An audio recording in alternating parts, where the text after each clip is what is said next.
are at the corner of this cabin. What have we got here, Mr. Hester? Well, the joints that connect the building at the corners are very important, and these are called V-notch joints. Actually, I think the term is full V-notching, and there's a variety of notching that's used with log buildings. You've got dovetail notches and half dovetails, full dovetails, saddle notches, but you know, that's important because it's part of the architectural style of the building, but it also, you know, may have clues to the, you know, origins of the builders. There are certain types of groups that use certain types of saddle or certain types of notching. There's also a preservation issue that's really, I think, important here, and this is one of the most vulnerable parts of the house to deterioration, and we've got a lot of problems with the crowns of the logs trapping water and rotting out, and that's what's going to be cause the greatest problem with this building is failure of these corner joints. So we're struggling to try to maintain them. Here are some more of these pegs, Mr. Hester. What do you think about these? I don't know why they were done, what they were used for. I think they're really interesting because you can see how they're sort of staggered. They go up in a line and then each one's over slightly more, two on each of those logs. And I'd be very curious to know, I think there's someone out there who knows why that was done. I just don't know personally. I'd like to know. And while we're looking at this, these are all original logs right here. Wow. You can see one of the notches right there for where the siding nailers. Wow.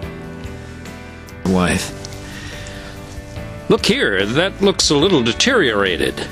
Yeah, this is also original material. This is an important piece of evidence, though, because this is actually a mortise that's been cut in the log, probably when the building was first constructed, and it may have been where a porch timber originally joined into the building, or possibly a rear extension to the building.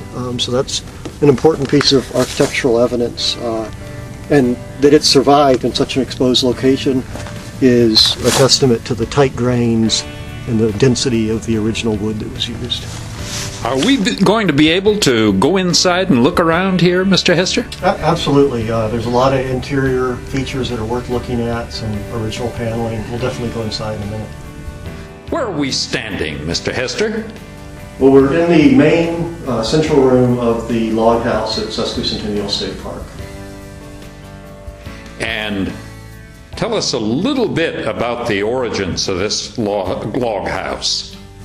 Well, this building originally was located on River Drive in Columbia, which is north of downtown, and the building may have been built as early as the 1750s, possibly a little bit later, we don't know for sure. And it was moved to Sesqui in 1970 in order to preserve it.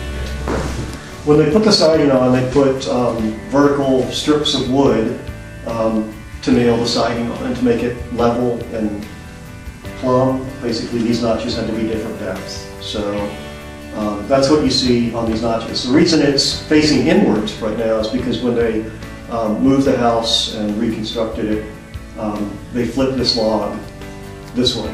Maybe as a mistake, but probably more likely because they felt like the other side was in better condition and could stand being exposed to the weather better.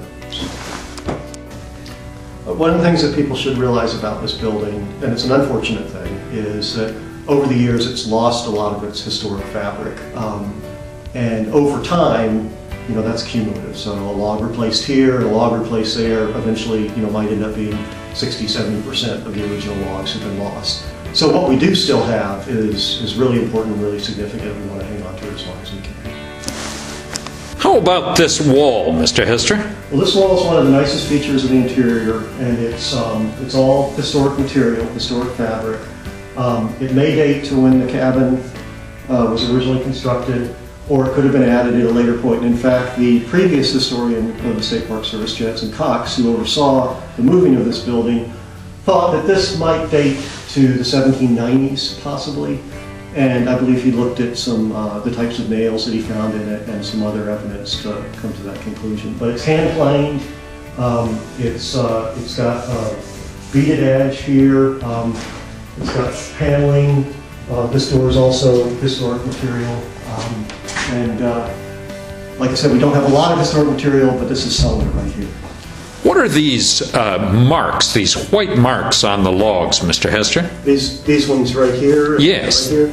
These are remnants of termite mud tubes. And what happened was, over the years, this building got a serious infestation of termites. And behind the paneling, because this wall was once covered with paneling, the termites came up from the ground, and they built mud tubes as they go up through the house, and then they ate the wood and caused quite a bit of damage. You can see all through here, there's quite a few mud tubes. So that was one of the problems that we had to wrestle with.